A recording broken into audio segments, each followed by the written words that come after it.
Salom hammaga. Bugun sizlar bilan HTMLdagi iframe tagi haqida o'rganamiz. Iframe tagi boshqa sayt yoki video veb sahifa ichiga joylash uchun ishlatiladi. Masalan, YouTube'ga video qo'yish mumkindir. Keling, men shuni sizlarga VS Code'da kodini yozib ko'rsataman. Birinchi bo'lib iframe yozamiz.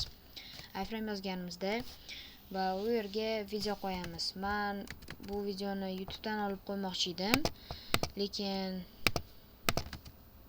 bu menda xato chiqyapti. Mana chiqarmayapti menda. O'shaning uchun men o'zim video VS Code'ga qo'yib qo'ydim. O'zim qilgan videoni o'shani qo'yamiz. Qo'ydim, mana chiqardi. Hammasi yaxshi. Agar xohlasanglar bu yerga width height bersanglar ham bo'ladi. Misol uchun width 560 beramiz. Assalomu alaykum hammaga. Bugun videomizda height esa 315 beramiz. Assalomu alaykum hammaga. Mana Assalomu alaykum hammaga. Bugun videomizda HTMLda video Keling, endi sizlarga mashq kodini tushuntirib beraman. Bu yerda src link beradi, width esa in beradi, height har doimgidek bo'yini beradi va